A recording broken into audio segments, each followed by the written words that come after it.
আসসালামু আলাইকুম ভিউয়ার্স, আশা করি সবাই ভালো আছেন। অ্যাকচুয়াল পিকজেলে আপনাকে আবারও স্বাগতম। অ্যাকচুয়াল পিকজেলে আবারও আপনাদের মাঝে হাজির হয়ে গেল নতুন একটি টিউটোরিয়াল নিয়ে।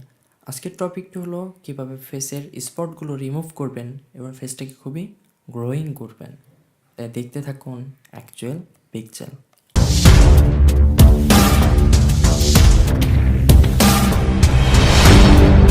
আমরা ঠিক এই ইমেজটাকেই এখন আমরা যে স্পটগুলো দেখতে পাচ্ছি এগুলো সব রিমুভ করব। প্রথমে ব্রাইটনেস এবং কন্ট্রাস্ট এখান থেকে নিয়ে নিলাম।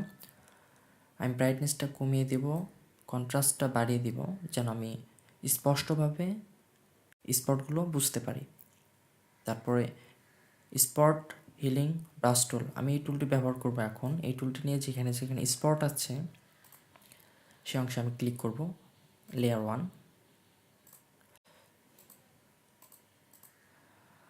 এই টুলটি খুবই সুন্দর একটি টুল। এটা দিয়ে খুবই সহজেই স্পটগুলো রিমুভ করা যায়। আপনারা চাইলে আমার এই ভিডিওটি দেখে আসতে পারেন। এই ভিডিওতেও এটির ব্যবহার দেখানো হয়েছে।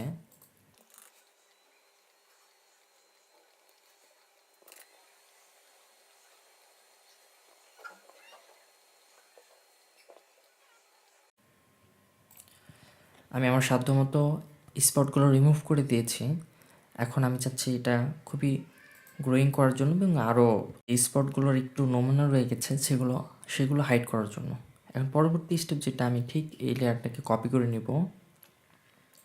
কপি করে নেওয়ার পরে এই লেয়ারের নাম দিব ফেস এবং ঠিক এই লেয়ারের নাম দিব স্পট।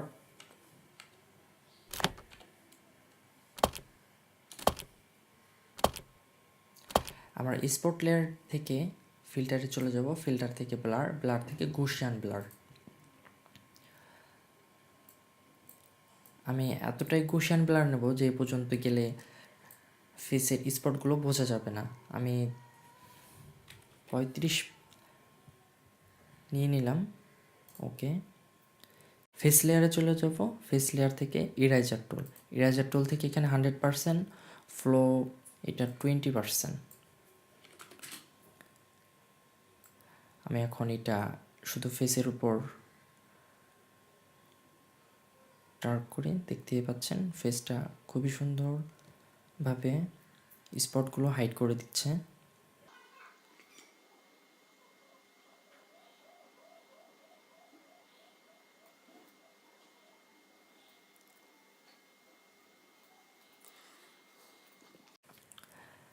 আমি যদি এখন আমার ব্রাইটনেসটা যেটা আমি দিয়ে রেখেছিলাম, আমি যদি এটা এখন হাইড করে দিই, খুবই সহজে কিন্তু আমি ফেসের স্পটগুলো রিমুভ করে ফেসটাকে খুবই গ্রোয়িং করে দিয়েছি। আপনারাও চাইলে ঠিক একই বিষয়ে অন্যান্য জায়গায়ও অ্যাপ্লাই করতে পারেন। শুধু কনসেপ্টটা বুঝে নেবেন, তাহলে আপনার জন্য সব কাজগুলো সহজ হয়ে যাবে। আমি পরবর্তীতে আবার হাজির হব নতুন একটি ভিডিও নিয়ে, নতুন একটি টিউটোরিয়াল নিয়ে। আমি সবসময় চেষ্টা করছি আপনাদের জন্য নতুন নতুন বিষয়গুলো নিয়ে আসার জন্য, খুবই সহজ বিষয়গুলো নিয়ে আসার জন্য। তাই আমার চ্যানেলের সাথেই থাকুন।